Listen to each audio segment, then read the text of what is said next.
था खेरा आंदोलन। चंपारण में जब उनको पता चला कि खेरा में बाढ़ आया हुआ है और गुजरात उनका घर था, तो ये वहां से फिर ट्रेन पकड़ ली और चले गए गुजरात। वहां गए तो देखा खेरा गांव में जाकर कि बड़ी भयंकर बाढ़ आई हुई थी और बाढ़ में किसानों का सब कुछ दहा गया था। जितना जो खेती उती किए थे ना, सारा चीज दहा गया था।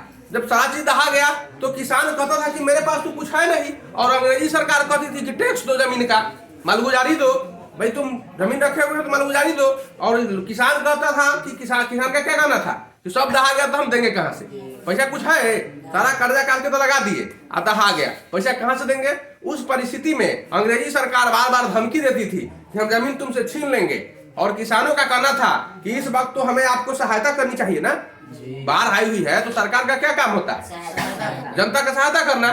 बाढ़ में, सुखाड़ में, अगलगी में या किसी तरह के प्राकृतिक आपदाओं में सरकार मदद करती है जनता का, कर नहीं रही थी सरकार, उसको तो पैसा टलना था किसी तरह से। गांधी जी गए वहां पर, गांधी जी ने किसानों को बुलाया, सरकार को मेमोरेंडम दिया कि भाई आपको अभी आप सरकार है तो आपको जनता की मदद करनी चाहिए, आपको तो कुछ बंटवा देना चाहिए, अनाज पानी सब कुछ हेल्प करना चाहिए जनता को कि बाढ़ आई हुई है, सब दहा गया, इसका आप मान नहीं रहे हैं तो हम पैसा देने वाले नहीं है, नो टैक्स, कोई टैक्स नहीं। और उसी समय गांधी जी धरना पर बैठ गए, सत्याग्रह शुरू कर दिया, भूख हड़ताल शुरू कर दिया। गांधी जी का बहुत बड़ा सत्य और अहिंसा ये बहुत बड़ा हथियार था गांधी जी का।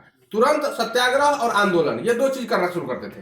तो जब आंदोलन चलाए तो वहां मई महीना में सरकार ने घोषणा किया कि ठीक है, हम इस साल का कर्ज टैक्स जो था मालगुजारी उसको माफ करते हैं। तो खेरा में जो आंदोलन किया महात्मा गांधी ने, यह खेरा आंदोलन के नाम से प्रसिद्ध हुआ, और यह गांधी जी के जीवन का दूसरा सत्याग्रह था।